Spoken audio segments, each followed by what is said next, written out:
We are going to be going into the first weekend of Review the Prem, where me and Sim go head-to-head in predicting Premier League outcomes. We have scores on the doors. Obviously, it is currently 0-0, first episode. It is 5 points for a completely correct scoreline, 1 point for a correct result. And the star man, once you pick that man, you can't pick them again for the rest of the season. It's 5 points for a goal, 2 points for an assist.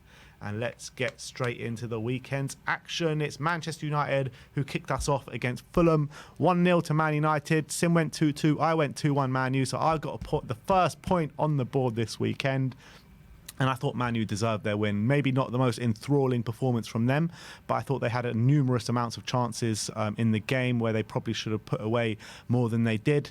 So I did think it was a deserved victory for Man U. I think they deserved the victory, but I did think it was more of the same, to be honest. I wasn't that impressed many chances by them. though where they could have scored. I'm just saying I wasn't that impressed with them. They did have chances. Don't get me wrong. Obviously, Fulham are a decent side. Like Bruno missed like 2 1-on-1s. Yeah, but in that second half, before they got the winner, Fulham must have had 4 or 5 counter-attacks, where Man United were well outnumbered. And if Fulham had better attacking players, they would have at least taken advantage of at least 2 of them. Yeah, and Fulham could have easily been 1-0 up before Man United scored. Yeah, you're probably right. United, Rude missing some really gilt-edged chances in that first half.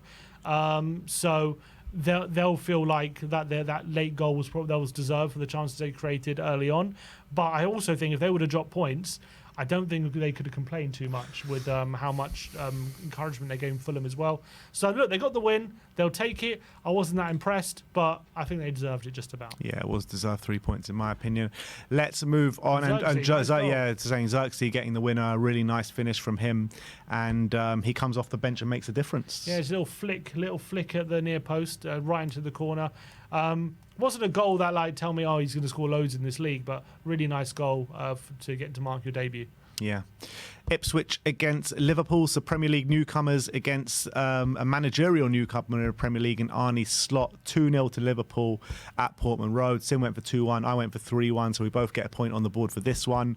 I actually thought Liverpool were really poor in the first half, and once the second half came, he made a switch at the back, didn't he? He took off Quansah and brought on Konate.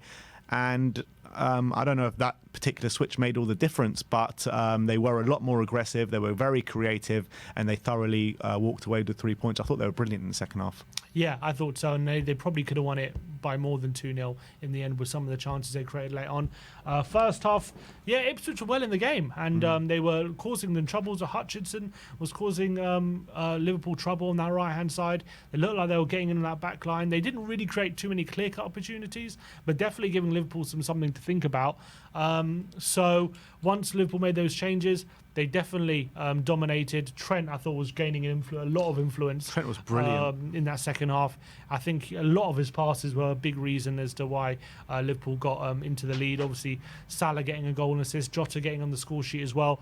And Jota probably should have scored 2 on the day as well. Yeah, and I think it ended up being a convincing victory in the end with that. But Liverpool will be a bit disappointed how the first half went, but I think they thoroughly deserved the win. And I think if it would have been 3-0, probably wouldn't have flattered them in that second half.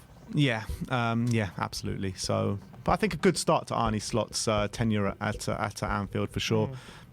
Because he saw things weren't going right in the first half and he rectified them, and then they ended up absolutely battering them. So, good start from him. Moving on to Arsenal, 2-0 against Wolves at the Emirates. Sim went for 3-0, I went for 1-0, and obviously it was going to be somewhere in the middle, as it was.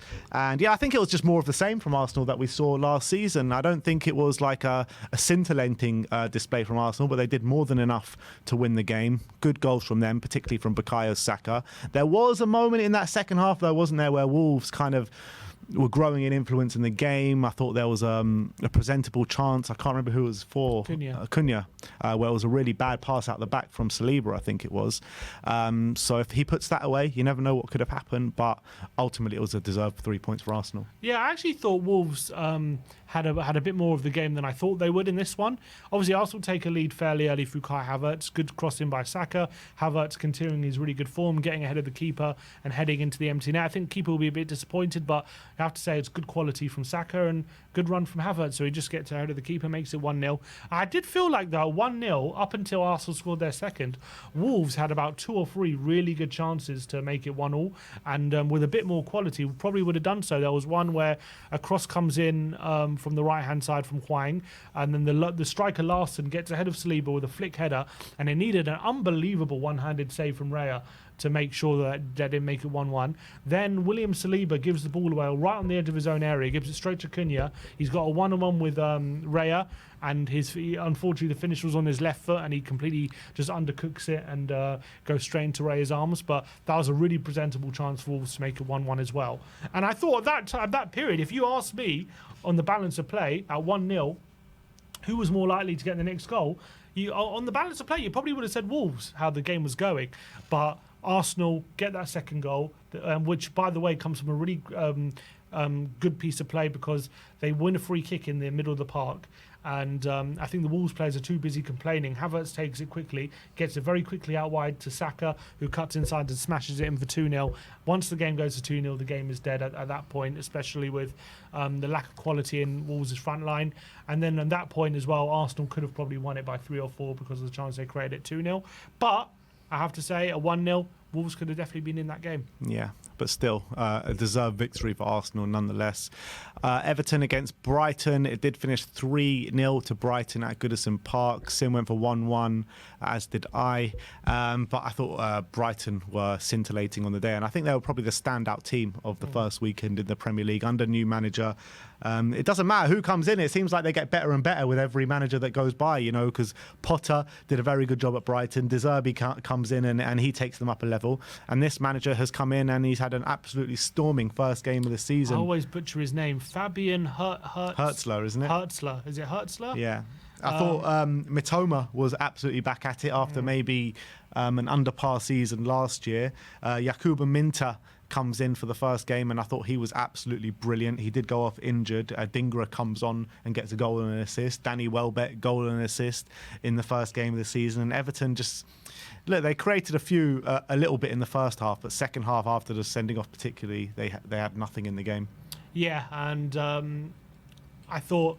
Look, to be fair, they created chances, didn't they? McNeil hit the post with a really good chance in that first half. And, with Brighton, I mean, I was about to say, with Brighton, you're always going to get chances, but obviously it's a different manager, so you don't necessarily know that for sure. But he still plays attacking football. He still plays a really high line. You saw that with how Everton were exploiting it in the early parts of that game. But Brighton kept their principles, and once they got a foothold in that game, they were just playing through Everton so beautifully. The first goal, you can see, starts right from the edge of the area. I think it's Mats Wiefer who's under a bit of pressure. He plays his way out of trouble, gets it to Mitoma, who plays his way out to Minter, follows his run to the right-hand side, and Mitoma follows it to the back post.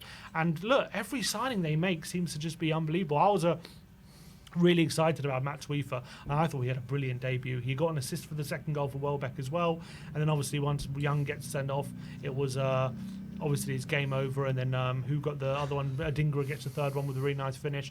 And actually, I think they had a fourth one ruled out from VAR really late on, and it was kind of a capitulation from Everton.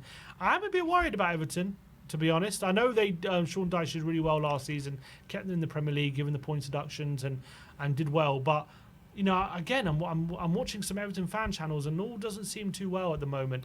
I've got a little prediction. I reckon there's a chance that this season Moyes makes a return to Everton. What do you think about that? Nah. Why? Dyche lasts the season. Dyche will keep them 13th or 14th in the league. There's a bit of romanticism with Moyes in terms of him returning to Everton. And as well, think about what he did at West Ham. He took a team in a similar position to what Everton was and got them competing for Europe. So would they not see that and think, if he could do that for West Ham, why can't he do that for us? Because didn't he have quite significant investment with West Ham? He did in the last couple seasons, but to get them to Europe, I don't think it was that.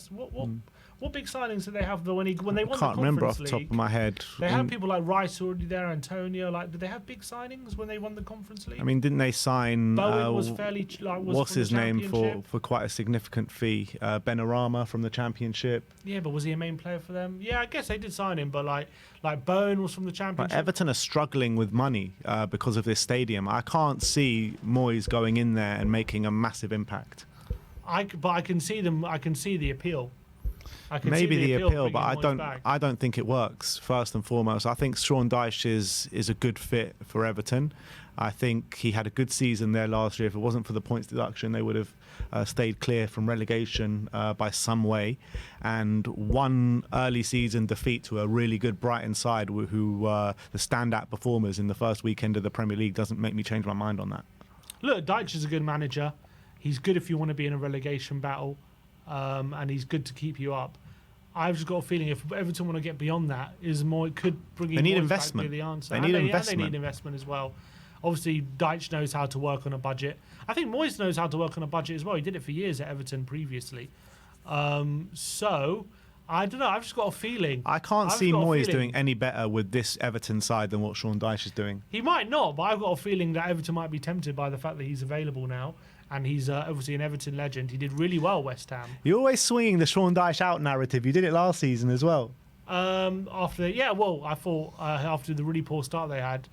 And also, look, the football he plays is... I know Moyes doesn't play the best football as well, but Moyes' football can get you to European spots. I guess Dyche did get Europe for Burnley that one season. That's it. But Moyes has done it consistently a few times with Everton and with West Ham now. And obviously he did win the European competition. Look, if Moyes wasn't available, I don't think I'd be thinking this way. But I just think the fact that he is available... I wouldn't say Moyes has done it consistently. He has. How many times he got European football with West Ham? 3 or 4 times now? Twice, no? Won the Conference League. He got to And Europa League semi-finals. semi-final. That's And it. last season he was in the quarter-final. Got lost to Bayer Leverkusen.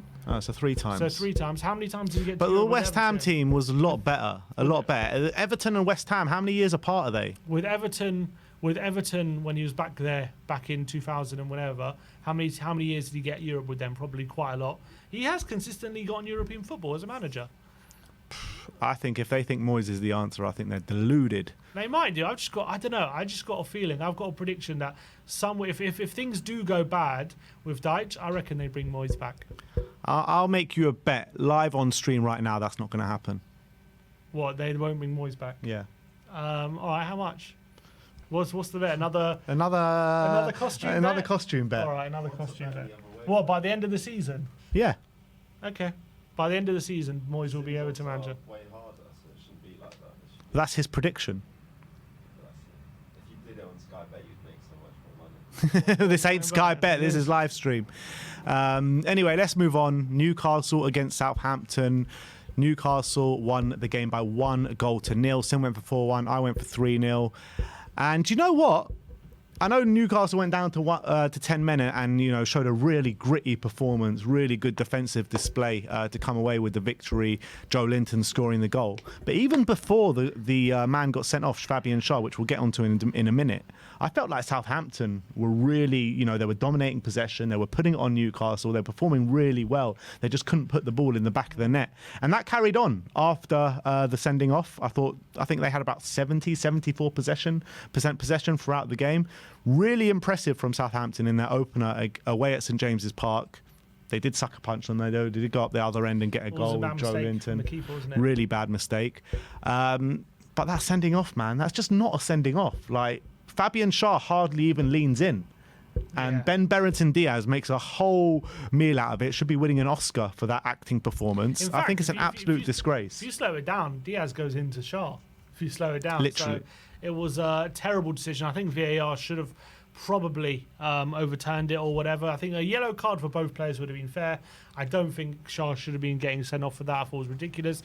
I agree with you. I was watching the game and I was really thought Newcastle were going to start the season in confident mood and really take the game to Southampton and take them to the cleaners, especially, new season. Last season was a lot of difficult circumstances, but it's kind of like a fresh start this season for Newcastle. But Southampton started really strongly, and they were the better team before the red card, and they were probably the better team after the red card as well, and after the goal. Obviously, Newcastle had shots cleared off the line. They defended really resolutely. Pope had to make some really good saves as well to keep them, but you got to give them credit. Winning with 10 men is never easy, and they managed to do that, especially when the game was at 0-0 and they went down to 10 men as well. And there's also a bit of a worry for Southampton, the fact that they look good, And the fact that they were it looked like they were near their best against 10 men and they still couldn't get the goal. So as much as it's a positive, they look good, it's also a bit of a concern that, when you're at your best and you still can't get the goal, does that show you the quality's not there? Maybe that's a bit of to a certain extent, yes, but they are going to St James's Park, which is probably one of the hardest away grounds you can go to in the Premier League. I mean, Newcastle were down to 10 men last season and beat Liverpool. Yeah. No, it's the other way around. Was it Liverpool were down to 10 men and they beat Newcastle? Yeah. All right. Fair play. You know who really impressed me actually in this game? KWP. I thought he had a brilliant game. Yeah, I thought he was played good. really well at left back. Yeah. So, just something to note. Nottingham Forest against Bournemouth finished 1-1. We both went for Bournemouth win. Sim went for 3-2. I went for 2-1. Chris Wood opens the scoring just after a horror injury for Danilo. That I think it's a career, not a career, but a season-ending injury in the first 15 minutes of the season, which was horrible to see. But Chris Wood, 23 minutes in, scores the goal, carries on his clinical form from last season. And you're thinking, they're going to go all the way and get the 3 points. But with 4 minutes left to play, Semenyo, who was starting in the number 9 for Bournemouth on the day, gets on the score sheet. I thought it was a fairly even game, so maybe a draw was probably the right outcome. Yeah, I thought Forest in the first half were pretty solid and were giving Bournemouth a lot of trouble. I think Bournemouth definitely struggled without that focal point, Solanke up front. I think that the times they went long and they couldn't make it stick like they were last season. I think they definitely struggled without his presence in the forward line, and it just kept coming back. And Forest were able to counter pretty effectively. But they did get a grip on the game, and once Forest kind of retreated into their own half and gave Bournemouth the advantage, maybe looking to see out a 1-0, that's when the problems came. And that's always I feel like what you're going to get under Nuno, to be honest. That pragmatic style, trying to keep the result rather than improve on it. And that's what happened. Obviously, Semenyo got the equaliser. Obviously, now Evan Nilsson's through the door, so he's a striker that can improve that. I think they're in the market for maybe another player as well. So I don't think Bournemouth's business is done before the end of the window. What an astute signing, though, Evan Nilsson. Evan Nilsson, yeah, I remember watching him against Arsenal and watching him give Arsenal a lot of trouble last season in the Champions League. We were talking about potentially getting him in for Spurs. He did only get 13 goals last season, so it's not like he was a massively prolific goal scorer in the But it's also what he gives you outside of the goals as well. It's similar to Solanke in terms of good hold-up plays, a big, strong striker. And I think maybe under Iraola he can even improve, because Iraola is a good manager. I think there's enough in there to suggest that Bournemouth can still have a good season, albeit they'd probably be delighted with the result. But I think it was a good away point against Forest, which is not an easy place to go. Yeah. Let's move on to West Ham against Aston Villa, which finished 2-1 to Aston Villa. A really impressive performance from them, first game of the season. Sim went for 3-2 to West Ham. I went for 2-2. And I thought Aston Villa in the first half were really good, the way that they kicked off against the London Stadium. But I would be really disappointed if I'm a West Ham fan with the lineup that he went for, because everyone's praising West Ham's summer transfer business that they have done. They started Mikel Antonio up front, Fulkrig on the bench. Souček and Paqueta in the middle with Jared Bowen and Mohamed Kudus. I think Kudus actually ended up, I can't remember which specific positions they on played. The left at the start. Mavropanos and Kilman at the back. And on the bench, they've got players like Todibo, Fulkrig, Somerville, and Wan-Bissaka and all their summer signings. And I'm like, come on, man, you've got to have a bit more ambition in this game. I feel like if these guys would have started, it would have been a much more exciting game, and West Ham would have been much more, worthy of the points. Yeah, I saw the lineup and I was really disappointed. And I was like, okay, actually, after I predicted them to win, when I saw the lineup, I was like, I think they might actually lose this one, because wasn't happy with their lineup, especially with the talent they got on the bench. If you've got that talent, or why are you still playing Antonio up front? Why, I thought the whole point of bringing Lopetegui in is you're moving away from these kind of players. You're starting to get a bit more quality in the forward line. Imagine a front four of Somerville, Kudus, Bowen, and Fulkrug up front with Paqueta behind. Instead, you've got Paqueta in the 10, you got Souček in there, you got Antonio. It just doesn't have the same excitement for me. And you saw what happened as soon as they came on. Fulkrug came on, he had a few chances. If he had a few headers, maybe on another day, one of those is going in. Somerville was an issue when he came on. I thought he looked fairly good. I have to say, impressed with Villa, because they did really well. I thought they definitely deserved to be in the lead when they did take the lead. 100%. Was Onana, was it, with the header on Onana his was debut? brilliant. Played a really great debut. was What brilliant. a debut. Not easy place to go, West Ham, on the opening day, and they did really well just to manage that situation. Should never have been a penalty as well. Never. Should never have been a penalty on Souček. Cash got the ball clearly. Should have been overturned or should never have been given by the referee. And then I think I thought second half was a bit more even. I thought Villa were definitely the better team in the first half. I thought second half was a bit even. Both teams probably not doing much. And then they just get the moment of quality. John Duran, who was doing hammer signs about a month ago because he was about to sign for West Ham. Scores the winner against West Ham. Which was incredible. And I have to say, actually, when Villa made their subs, they actually were really impressive. I thought Maatsen was really impressive when he came on. I thought Philogene looked decent, and obviously Duran scored the winner. So I thought West Ham probably gained some control in the second half, and then Villa made some really good subs, and so they got the win. Impressive win, and for a team I think I'm backing to struggle, it was a really impressive opening day. But look, when Champions League football comes in, we'll see how they fare. Yeah. Watkins really disappointing as well opening day. Yeah, he was anonymous. He showed that maybe he hasn't had too much of a pre-season because he didn't play a minute in pre-season. Struggled. He only lasted an hour, I think. Yeah. Brentford against Crystal Palace up next. Brentford won the game by 2-1. Both of us going for 1-1 in this game. And maybe it should have been a draw because Eberechi Eze scores a goal from a free kick and it's ruled out for literally no reason. Yeah. Like, literally no reason. I have no idea what a free kick that was, by the way. He admitted it was a mistake, the referee. Eze did said, he? Yeah. Yeah, Eze said that the referee admitted to him it was a mistake because I think what happened was, so the free kick's coming in from the right-hand side. Referee's kind of half paying attention to the free kick and half paying attention to what's going on in the middle. And I think he assumes that Eze's crossing it in. So I think he kind of hears Eze hit the ball. He then sees it as like some sort of foul and he blows it immediately rather than waiting to see how the play plays out. And if he would have seen that Eze was taking a shot, then he maybe would have been a bit more.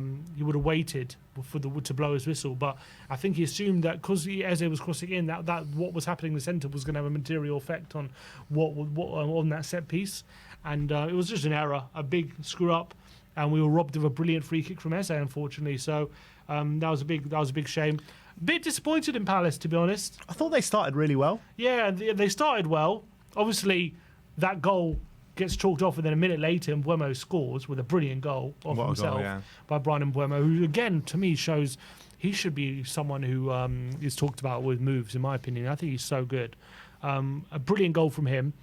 Palace do get themselves back in the game with an own goal, but I have to say, I thought Brentford were really causing them problems on the counter-attack, and they'll be a bit disappointed, Palace, with that they probably should have a bit more control in this game. Kamada looked a bit out of sorts in his first game. Ismail Yassar came on, didn't do much. Came on 5 minutes.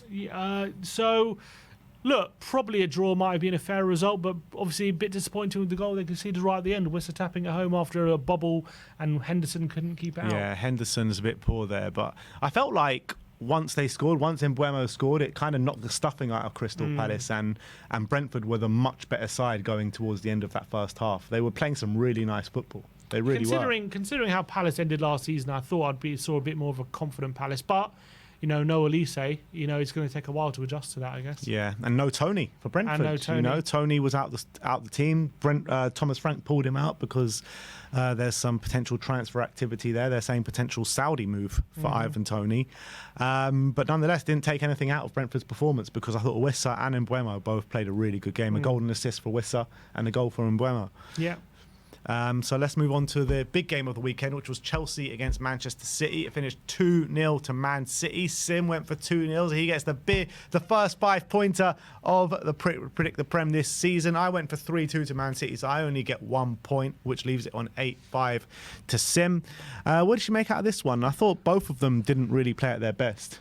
Yeah, I felt like City didn't really get out of first gear. Chelsea were causing them a bit of trouble, but I felt like Chelsea were played with the same problems that they've been played for the last 2 seasons, where they get into promising positions and can't seem to do much with it. I thought Jackson was guilty of wasting a number of promising opportunities, and Kunku as well. They did well on occasion to kind of play through City and play it into space, but once they got there, they just seem to be lacking many ideas in the forward line, unfortunately for Chelsea. And then obviously Haaland bullies Cucurella for that goal beautifully. And you know who I was really impressed with before he went off injured was Savio. No. He was brilliant, I thought. Every time he got the ball, he was like gliding past their Cucurella, but like without even look like he wasn't even there a lot of the time. And it was such a shame. It was right when he was at the top of his game where it was right when he was at the top of his game where he got that injury. He picked up that injury, so it was a massive shame for him. But I thought Doku looked really good as well.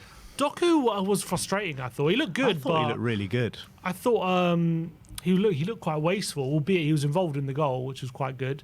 Good play from Bernardo as well. And then obviously second half, I thought Chelsea ran out of ideas a bit. That goal from Kovacic was embarrassing from Chelsea. Absolutely embarrassing. The way he kind of just walks past two £100 million midfielders. Like how can that happen with 5 minutes to go, and then the keeper should be doing a lot better as well. Like absolutely embarrassing from Chelsea. Yeah, gave the ball away, and the best midfielder on the park was the one Chelsea sold. You could probably say for 25 million. So obviously, I think it was a routine victory for City in the end. I think Chelsea's second half couldn't really hurt Man City. But I guess the main story was Sterling putting out a statement before the game after being left out. And, if you're Chelsea, that's not what you need on the first game of the season. Their players doing these kind of things. It's all a game, though, isn't it? It's all a game because he's saying he wants to stay. He's got 3 years left on his deal. He's got 350 grand a week. And if he puts in a transfer request, then he's not getting any of those loyalty payments. So I think he wants to leave. He just doesn't want to say he wants to leave. I think the whole thing is not like I'm just looking at this Chelsea project. Maresca at the helm, all these signings. I'm just reading here. João Felix set to sign for 45 million. It's like, do they need him? Does it really help them?